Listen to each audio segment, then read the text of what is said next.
Hi, everybody. Welcome to the Ask Julie Ryan show. I'm so delighted you could join us this week. I have an extraordinary guest that I'm really excited for you all to meet. Her name's LeAnn Hull. So, LeAnn, welcome. Thank you, Welcome to the Julie. show. Yes, thank you for having me. Oh my gosh, so excited to have you. I think this could be one of the most important shows that I ever do. And I believe that everybody's going to learn a lot from you, as I did. Let me tell you guys about LeAnn. Let me give you a little bit of a background here. LeAnn Hull is a businesswoman, wife, mom, and a suicide prevention advocate. After the tragic loss of her 16-year-old son, Andy, to suicide, LeAnn founded a nonprofit organization called Andy Hull's Sunshine Foundation. The mission of this group is to raise awareness of the high rate of suicide while providing coping skills to deal with life's challenges. With a You Matter approach, the foundation offers education, support, and encouragement, resulting in lives being saved. First, my sincere condolences on the loss of Andy to you and your family. I just can't even imagine going through something like that. And my heart goes out to you and all the other parents and everyone who's lost a loved one, especially by suicide, since that's our topic today. But, certainly to everybody. But how did you cope? How did you get through that? And it's interesting. September is Suicide Awareness Month. So this is a perfect opportunity for us to have this conversation. And it is coming upon 10 years since Andy moved to heaven. December 11th will mark 10 years. So it's an unbelievable devastation. And you're right. It's hard for anybody who hasn't experienced it to imagine it.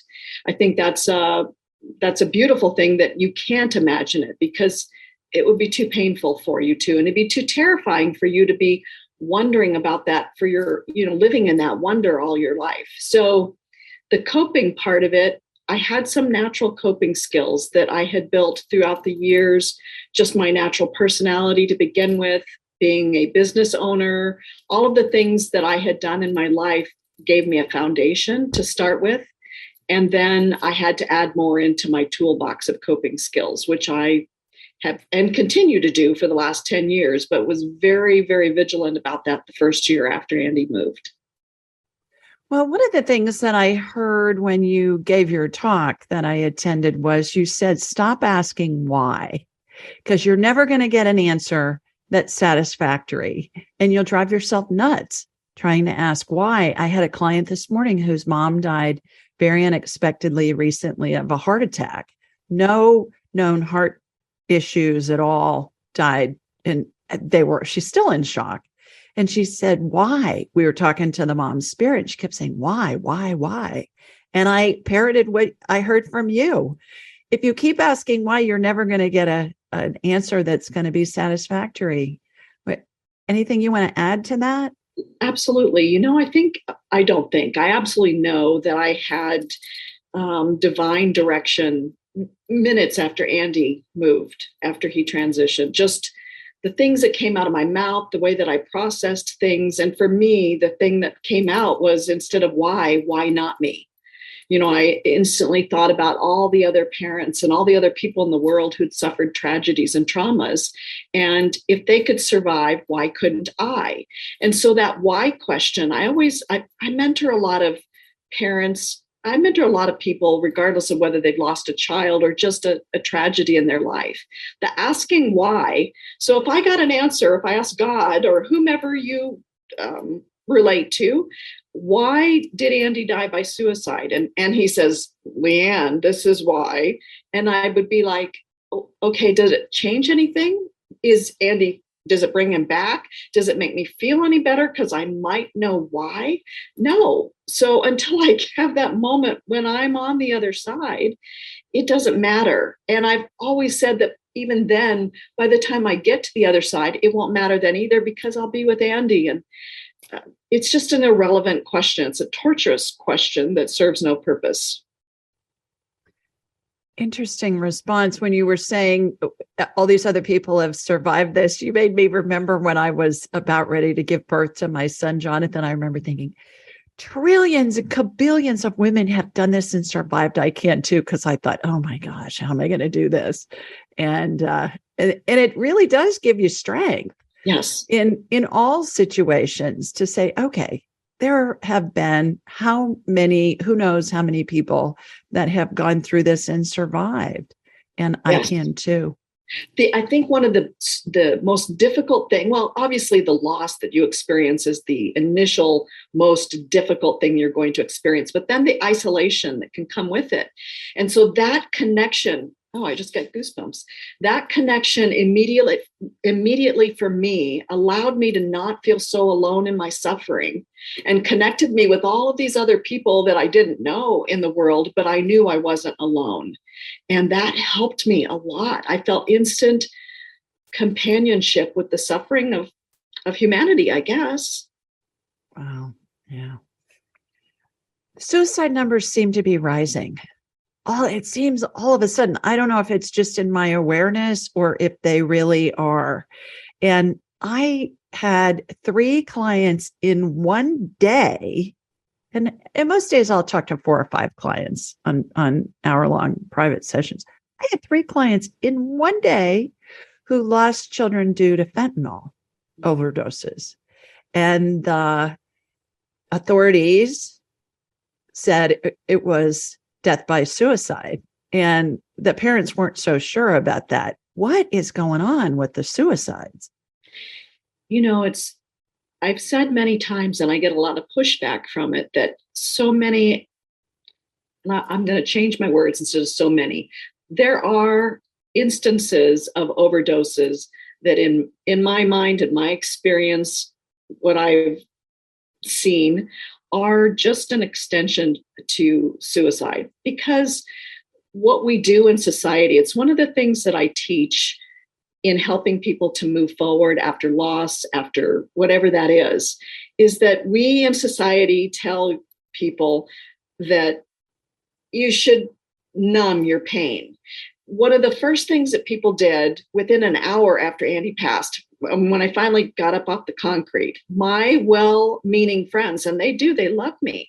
The first thing they wanted to do was hand me a glass of wine and a Xanax, because our society says that's the go-to.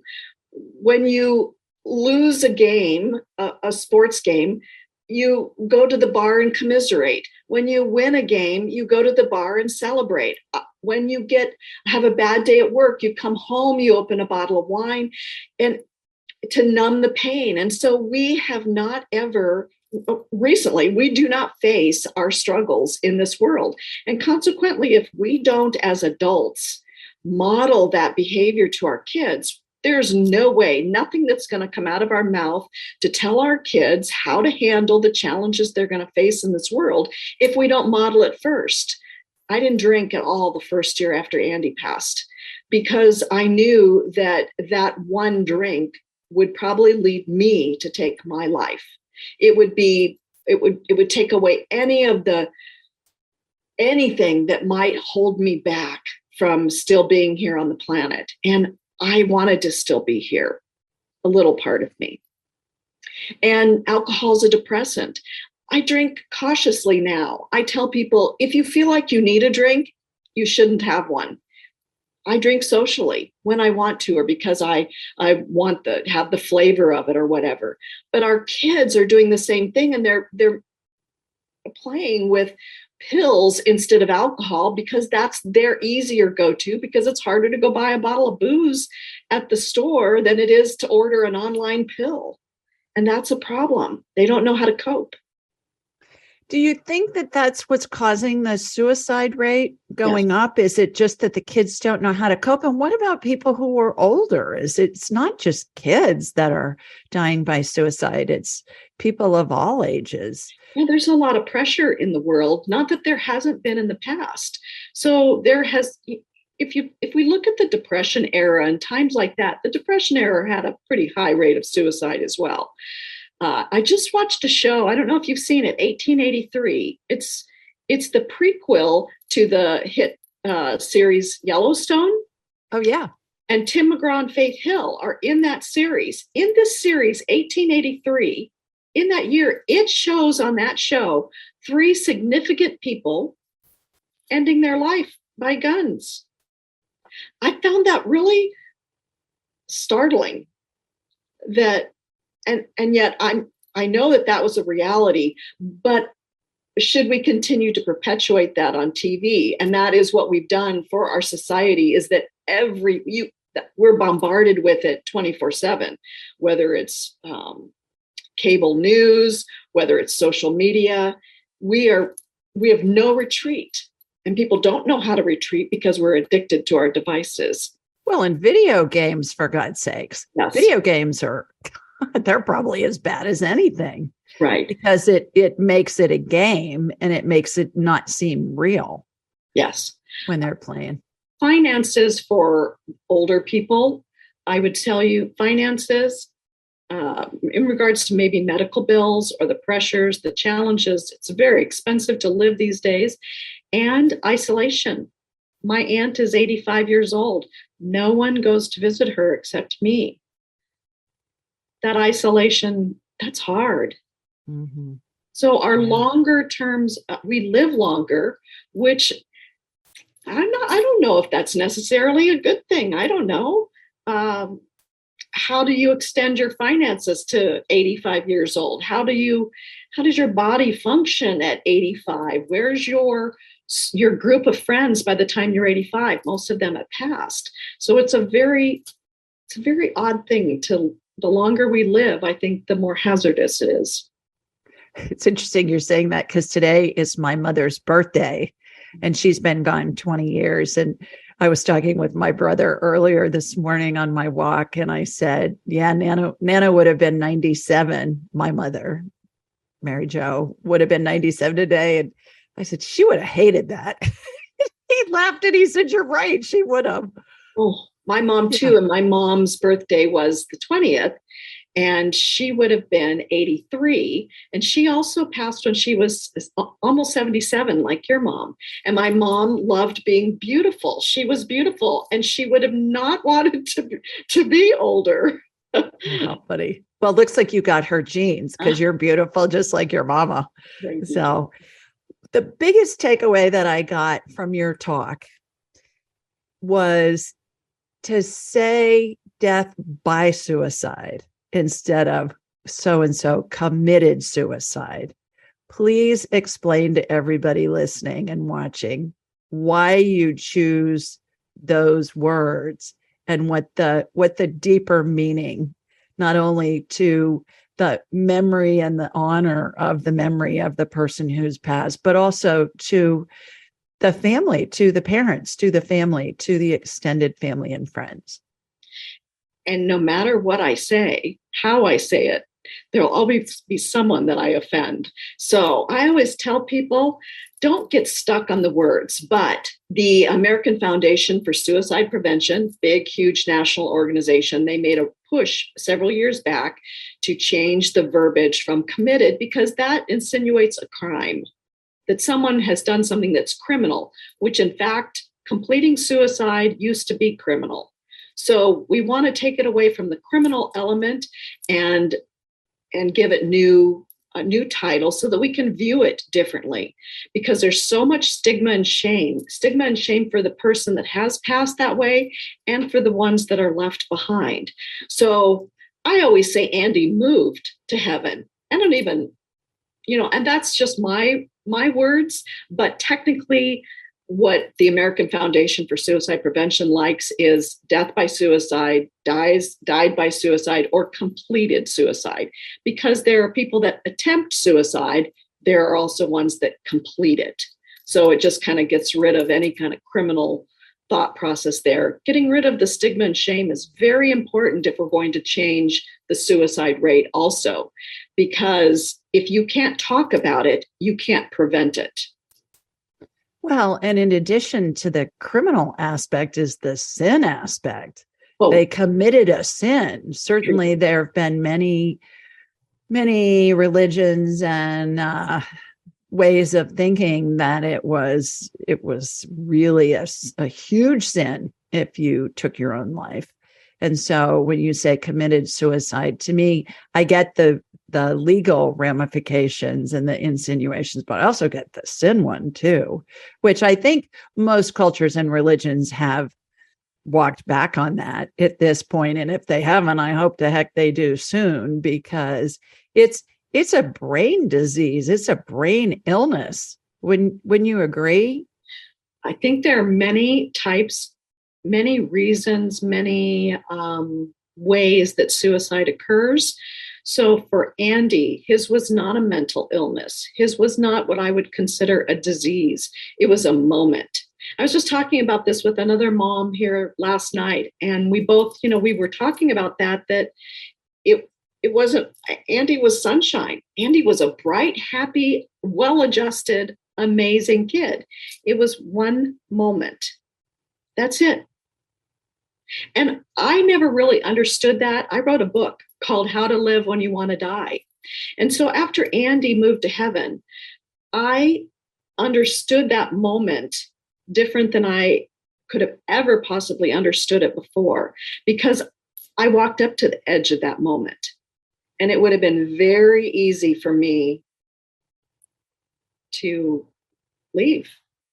And looking at it and recognizing how quickly that moment can change, I understood that it wasn't a long process for us, or for me, or for Andy. It is for some people. Obviously, they struggle with mental illness and disease and long-term depression. But that wasn't the case for Andy, and it wasn't the case for how I was feeling after Andy moved.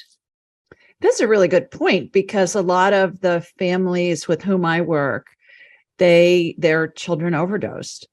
Right. And even if the authorities are calling it death by suicide, they know that this child maybe was a college kid, maybe was a high school kid, maybe was older, took something that was laced with something they didn't know was in it.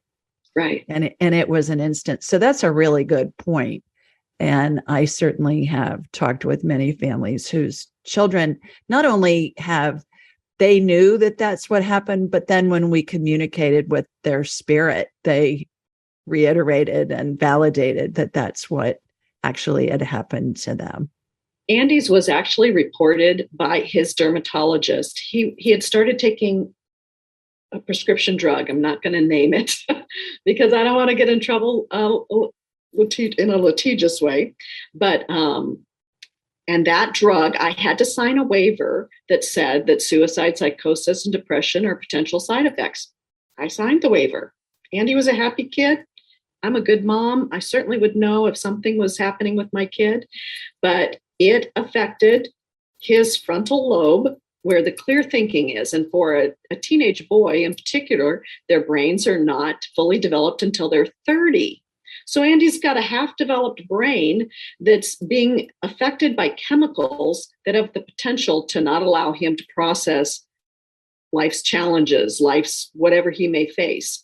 I didn't connect the dots until the dermatologist called me after Andy passed, and he said, I have reported it to the FDA. Andy was the most well-adjusted kid I've ever met, and this is the cause of his suicide. I saw a medium, wonderful, wonderful woman, 40 days after Andy moved. Very much against my religious indoctrination. I was an evangelical Christian, so that was a no-no. I knew I was going to hell if I went to see her, but I went anyway. So Andy said at the beginning of the session, Mom, my blood was poisoned. And I went, wow. So it was just confirmation that had impacted him. Did it change that he died by suicide? No. And so all of these little details, just so many people get stuck on them and hung up on them. It was information for me to process and add. But ultimately, what he said at the end of the session is what moved me forward. And he said, my mom's tough as nails and she's going to be fine. And I walked out of there and I vowed to live every day to prove that kid right, to do whatever I had to do to prove him right and to honor him. Oh, wonderful. Well, along the lines of the medium thing, the Helping Parents Heal conference where we met is so extraordinary because there were 1,000 people there, all of whom had lost a child. And that was my first time going to a group of parents who'd lost a child, especially in that big of a number. They were joyful. They were having fun. There were some tears shed, but everybody was coming at it from a place of, I know my child is around me. I know their spirits around me. And the one common denominator that I found that helped those people that were there, the attendees, with their grieving, and I think this is a big lesson to all of us, is they know that their child is around them in spirit because they have talked to a medium. Mm-hmm. And the medium has come through with information that there's no way the medium could know. Sometimes information about current things. I talked to somebody yesterday and we talked to his deceased grandmother who was very close to him. And she said, you got to get those two by fours out of the room before you trip on them. And he started laughing. And I said, do you have a bunch of 2x4s sitting around? He said, yes, we're remodeling the room. And yes, they're all over. Wow.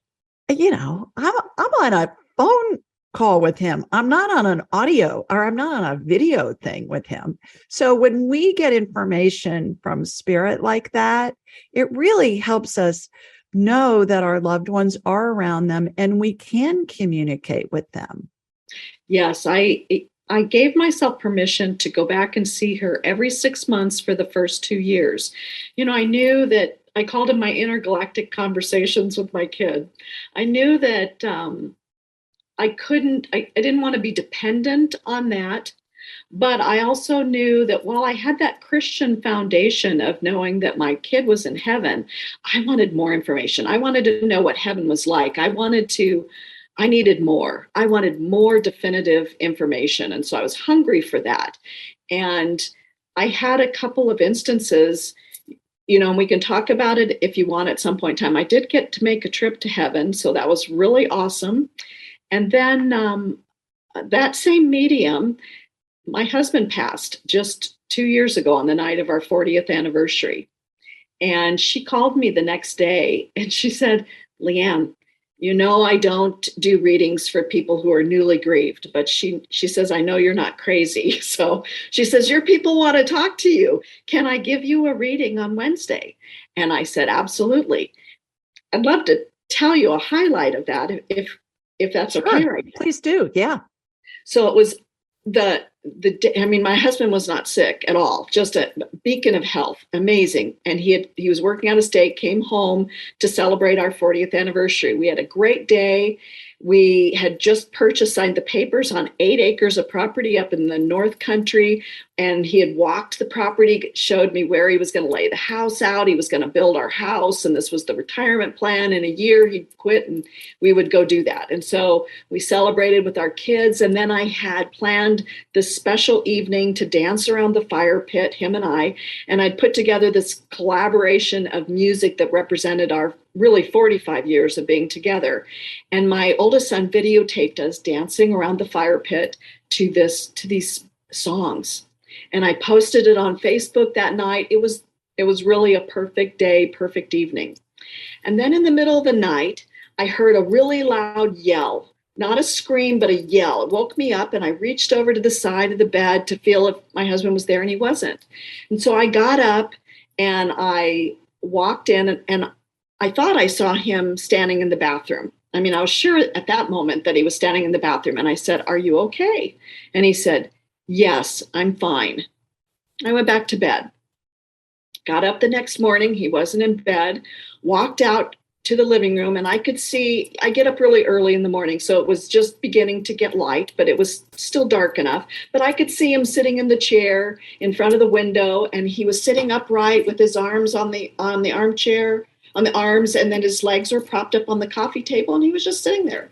So I walked on by, made my coffee, came back around, kissed him, and he was cold. And I knew that he had passed. And so, long story short, when this medium, when she gave me the reading, the first thing she said is, your husband, Clay, is standing there. He's showing me a bullhorn and he's yelling as loud as he can to wake you up. Ah, she says, which is what I heard, to say goodbye to you. I knew that was his apparition in the bathroom, Spirit. his spirit. He had already left, and that was him waking me up to say goodbye. Oh, wow. It was Wow. amazing. Wow. Yeah, what a And powerful. so I have goosebumps all over my whole body now. And those goosebumps are called truth bumps or validation bumps, angel bumps, whatever you want to call them. But that's spirit going, yep, that's it. That's it. That's exactly what happened. Well, several things from that. Number one, I believe, and I've heard countless times from spirit, we all decide when we go, where we go, how we go, who's with us or not, when we go, what the circumstances are. Our spirit decides that. We may not be cognitively deciding that, cognizant of, okay, I'm going to leave tonight at 11:32 p.m. But our spirit knows that. And we choose everything. And I got to think the Queen just died. Queen Elizabeth just died. What did she do? She got through her silver jubilee, or not silver, whatever it was, platinum jubilee. And she swore in the new prime minister and she exited stage left 2 days later. Now you tell me that's not her deciding, okay, I'm ready. I've done everything that I need to do and I'm ready to go to heaven to be with my husband and my loved ones. I think that's a remarkable story, LeAnn. My goodness. It's really beautiful. I tell him all the time, you couldn't have made something more amazing to talk about for me than that. That was just because I have a huge following on Facebook. So all these people were following this video I posted and they're commenting, what a beautiful dance and how lovely. And then I thought, oh my gosh, how am I going to tell all these people that he left? It was very, and I would tell you that losing him has been harder than losing my son. Oh, I'm sure. Yeah. I would have, well, I absolutely would have told you before that you were crazy if you told me that there's nothing worse than losing a child. But I was with my husband from the time I was 15. I was going to ask you if you got married when you were 5. 20, but we were together since I was 15. Wow. Well, and the reason why I understand why that was harder was because your bucket was already full with losing Andy. And then, my goodness, losing your husband. Talk about an overflow situation. I completely my mom understand. in between that, and I'm an only child. She's my only parent. And then my son-in-law just 9 months ago. Wow. It's been a lot of loss in our family. A lot. Oh my goodness. One other thing circling back to the sin thing that we discussed before. Most people aren't aware of this. I was born and raised and still am a practicing Roman Catholic. And Pope Francis put out an encyclical, I think they call it, in 2016. And if anybody wants a copy of it, just email me and I'll send you a link to it, where it's kind of like a newsletter kind of thing from the Vatican. And he said that he wanted his pastors to welcome psychics and healers and mediums because they were doing the work of the Holy Spirit. Wow. And I thought, wow. Yeah. So when people say, well, it's a sin to talk to mediums, I ship them a link to that. Now you'll be in a coma after about the second or third page. I have a friend that's involved with the Vatican. I say, how do they get those guys to write that stuff? I mean, my goodness, talk about boring and dry. But it's really remarkable. I think that that's happening, and we're seeing that trend happening in organized religions. And everybody's interested in spirits, even if they say they aren't.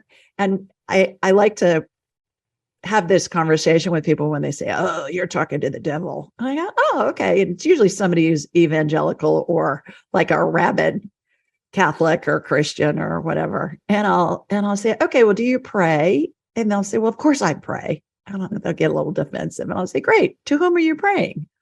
Jesus, the Virgin Mary, St. Anthony, St. Francis, whomever. I'll say, great. Is Jesus sitting on the couch next to you when you're talking with him? No. Does he answer you? Do you get answers when you pray? Yes, all the time. Okay, so can you see Jesus? Can you touch Jesus when you're talking to Jesus? No. I'll say, well, oh, so you're talking with a spirit. You're talking with Jesus's spirit. And you could just see the light bulbs going off in their head. And they'll sometimes they'll retreat. A lot of times they'll be forthcoming and say, I never thought of it that way. That puts a whole new perspective on it. And it's everybody's interested, whether they want to admit it or not. The ones that don't want to admit it are because they've been taught that it's evil or it's a sin or something along those lines. Yeah, and they're afraid. So I mean, you've been talking to Christians who are apparently more open than my friends, because my friends are not. I lost most of my friends because of that. I had people say, let me pray over you right away, just very have rejected this whole premise. So, what I do understand about that is from my own experience of having been that evangelical and praying over my children every day, and really, if I'm honest, in a sense, living in fear, which is so odd that you're going to be a faith-based person and your life is filled with fear. But it was. And it was it's a weird thing to say, but freeing. After Andy passed, I was no longer afraid. So that fear left. But what it left still was all of that indoctrination. And I've called it like I've been peeling the layers of onions of indoctrination, because it's terrifying, because it was my foundation. And when you go through a tragic experience, it's hard to do that, because you're clinging to anything and everything that is possibly still normal in your life. And if that faith is the only thing that's still normal and everything else has been exploded, then you're going to cling even harder. And that's a really brave thing, to be able to go, all right, I want to see what else is out there. And I've got to release some of this so that there's room to add some new. And that's been it's still ongoing. This is 10 years. I'm a lot better, but there's a lot of old thought processes still there. Well, sure. That's what you were taught. That's what you were conditioned to think. And that's what governments and religions and different cultures have done since the beginning of time, because how do they control people? With fear. Yes. What's the media all about? Fear. Yeah. They want eyeballs watching the TV because you're in fear and you want to see what's happening so you can try and protect yourself. Right. And so it's all about fear. And the other thing that's interesting about all of this fear stuff, to your point, is that's not why we're here. We're supposed to live lives of joy. And that's what every spirit with whom I've spoken, whether it be with a client or in a class that I'm teaching or however, is life is for the living. It's supposed to be joyful. If you're in fear, check it out. Is this a real fear? Is this a fake fear? If it's a real fear, get out of the road before the truck runs you over. If it's a fake fear, okay, realize it's a fake fear and move on. Because spirit doesn't communicate on the I feel crappy channels. The vibration's too low. That's what I always tell people when they say, well, my mom hasn't given me any signs since she's been gone. I'll say, talk to your mom before you go to sleep at night. Say, hey, mom, visit me in my dreams. Because when we sleep, our brains can relax. We're not in the middle of fear. So we're at a higher vibration level, and it's easier for spirit to communicate with us. It's one of the many things I teach in my classes is how to communicate with spirit. And the key is you got to raise your vibrational level to the same level as them. One of the graduates of one of my classes lost her little boy when he was 10, and she does the electronic voice phenomena method, where she plays, for those of you that don't know what I'm talking about, she plays a tape recorder and she'll talk to him, and then she'll go back and listen to the tape and she can hear his voice. And I've heard some of the recordings, and the first thing he always says is, hi, mommy. And she says it sounds just like him when he was little. It's hi, mommy. And she can get that on his recording. The other thing is there's been so much university-based research in the past several years, especially 10 years, that show without a doubt with a 99.9% accuracy rate that the spirit does exist beyond bodily death. And I believe that as science is catching up with woo-woo's been around for forever. And it's in all the ancient scripts. My gosh, it's all throughout the Bible. Yes. So-and-so's talking to so-and-so and, talking to the three kings saying, hey, go back by a different way. The angel appeared to Joseph and said, get Mary out of town, whatever. It's all throughout the Old Testament, the New Testament. Every religion and culture has information in it about spirit communicating with those of us who are just mere mortals.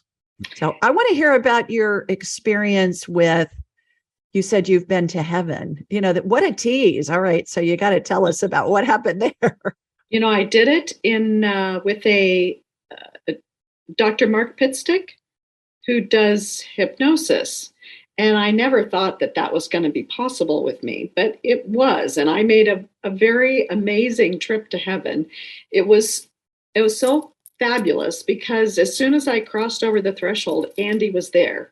I've actually been there twice. I've been there once before my husband passed and once after he passed.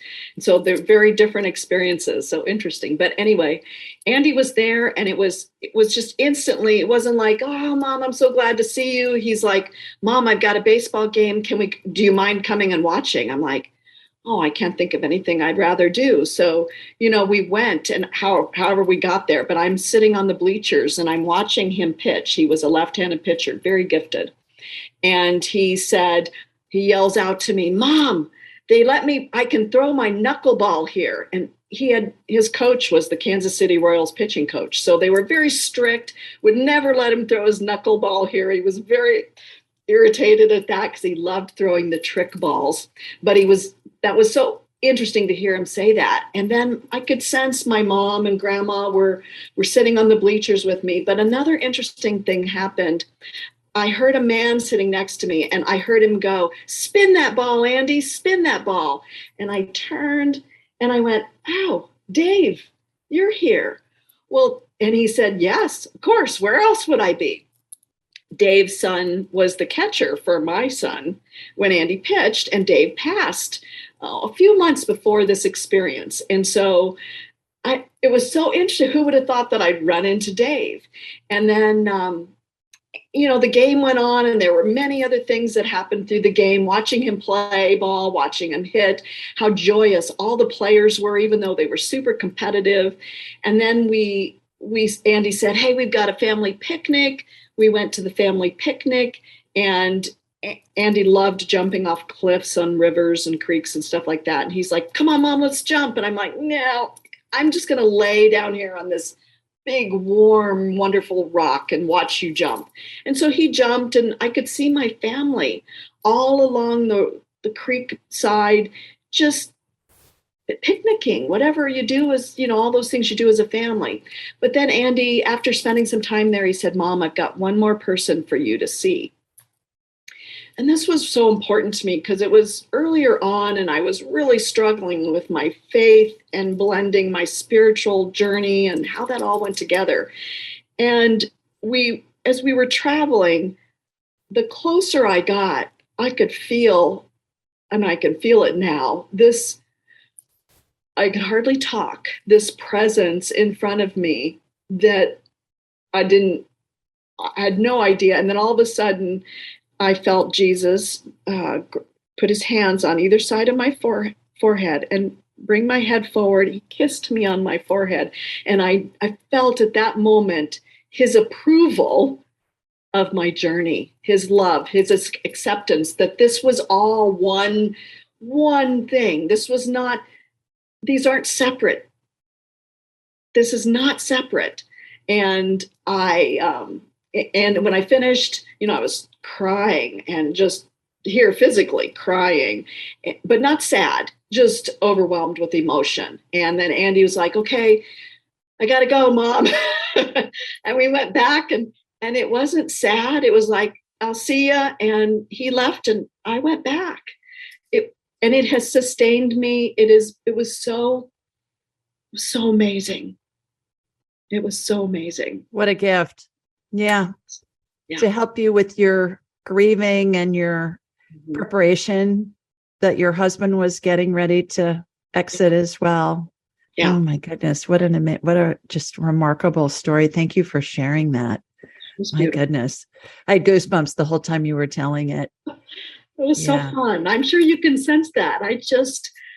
It was so clear to me that he's not sitting on some cloud listening to a harp, you know? He's playing baseball. He's jumping off cliffs. He's living. And I love that. I love that. I don't doubt that Right. at all now. Right. Right. How fun. Well, back to the human side of the equation.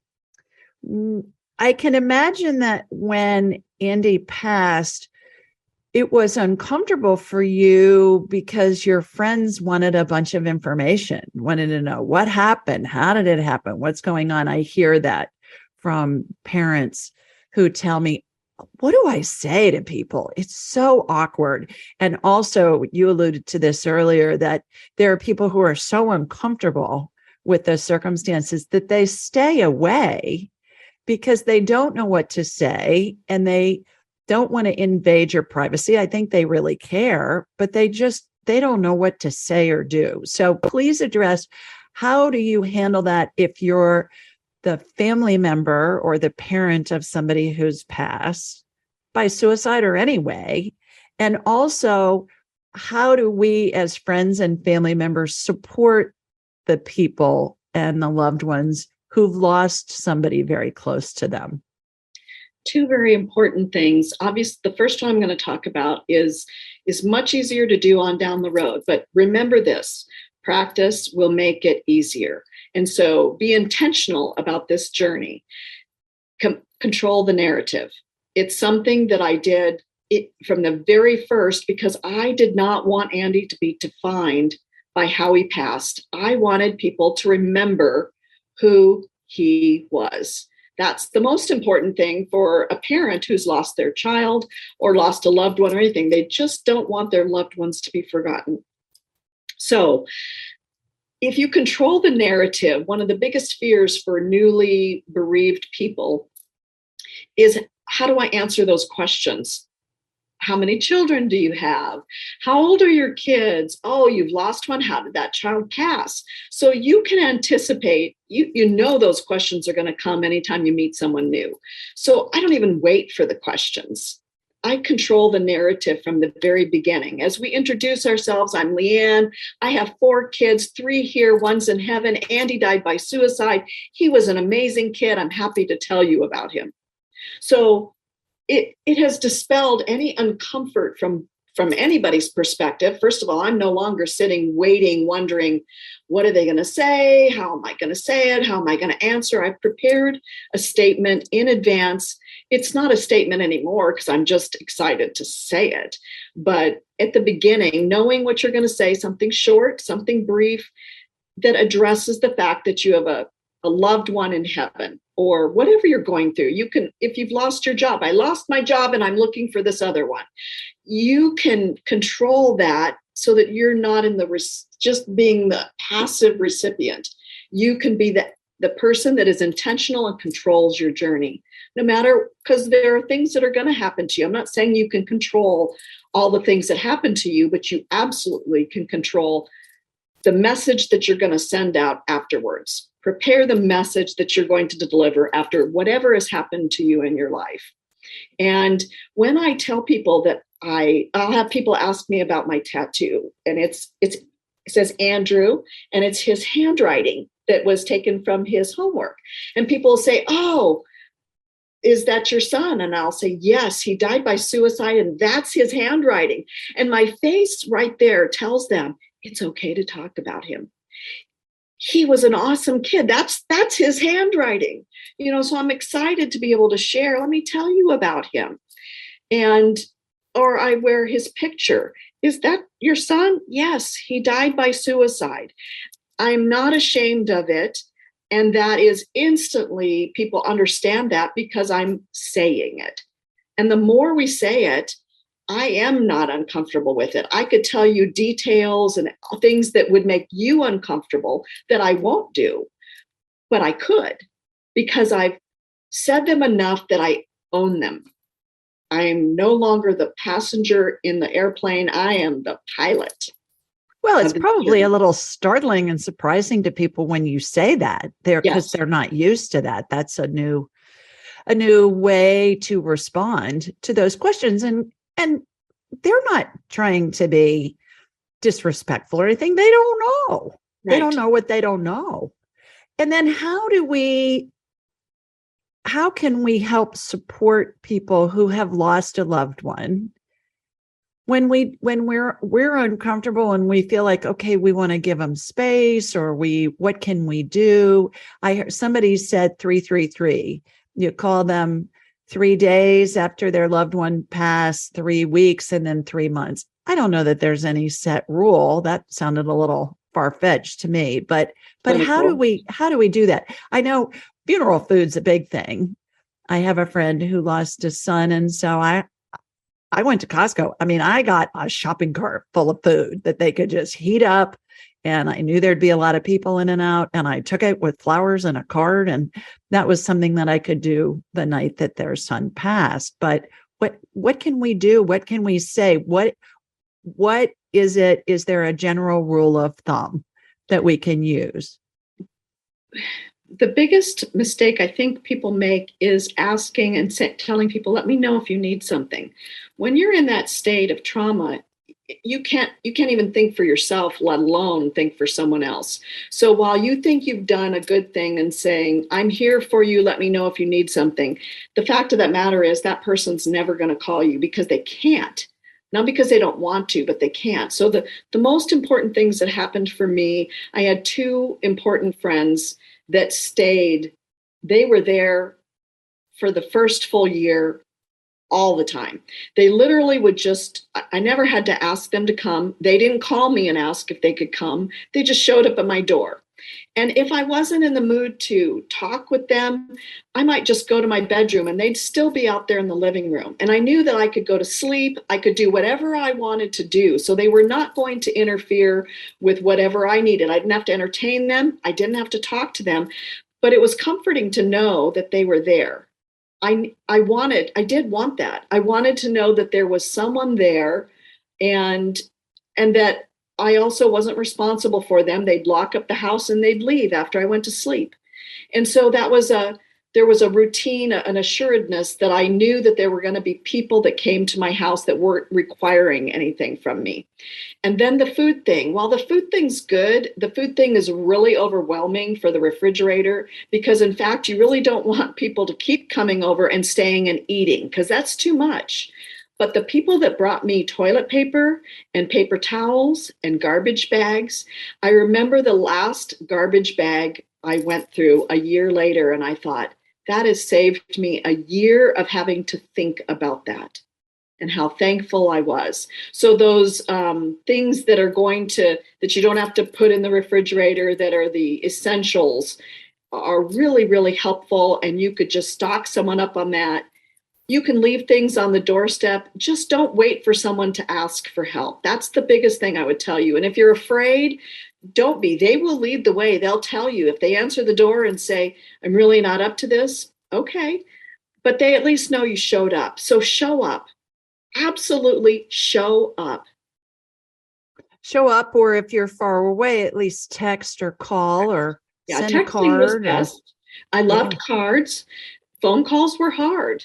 Mhm. Texting is easier to communicate until you're ready to talk. And so just those continued texts, those were so important because people do leave right away. And more importantly is after that first year, the reality of your life really sets in. And mostly then by then everybody's left, and then you're stuck with, oh, this is my reality. It's so important for people to be there the second year. Hey, let's go to a movie. Let's go for coffee. Sending that card, like you said, the birthday card. And then those dates, plan for those dates. For someone who's had a loss, don't let those dates sneak up on you. You're going to experience the holidays coming up. I just wrote my article for the newsletter, the Helping Parents Heal newsletter, and it's addressing anticipating the holidays. And how do you do that? And it isn't by just waiting, it is by planning. For me, it is. And for so many people, that I've worked with, that helps a lot to make a plan for their angel date, a plan for their birth date, a plan for Christmas, a plan for Mother's Day.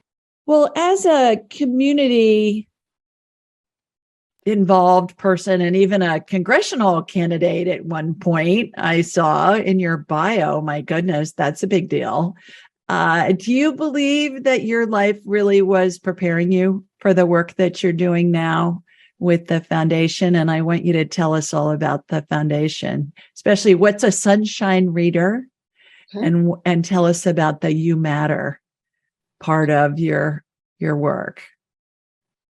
Do I believe that it was preparing me? I think that I have used, rather than maybe my views are not necessarily that I was being prepared for this, but all of my experiences I am taking advantage of.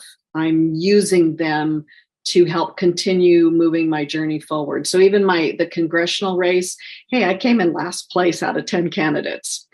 But hey, it was a US congressional seat, and there were some amazing people that were running against me.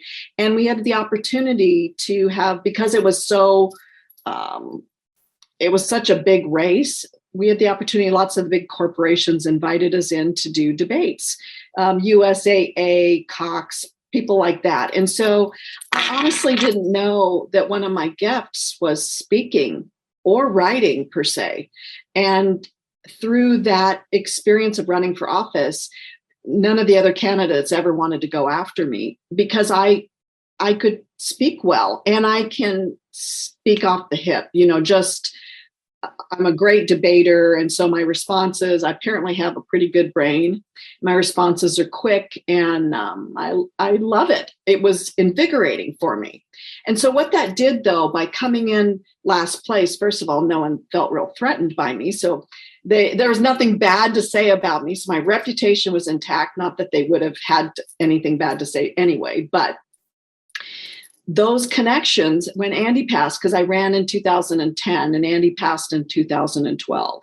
And so all of those people that I came in contact with, when I got ready to start the foundation, which was just 4 months after Andy passed, I reached out to all those people I knew and the doors just flew open. So I had attorneys that did my nonprofit pro bono. I had a big law firm that does my trademarking pro bono and continues. Both of those law firms continue to manage the foundation. I then went on to lobby and implement 2 bills into law.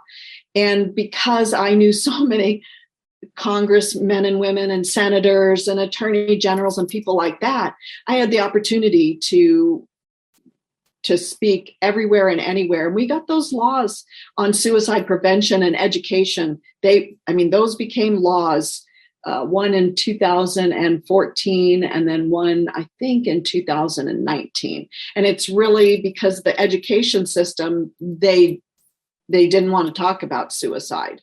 And yet it's apparently, obviously, it has an impact on education, and our kids spend so much time at school. So this is now mandatory that teachers are required to have so many hours of training of suicide prevention. It's mandatory in the state of Arizona. Wonderful. Are you planning on taking that nationally?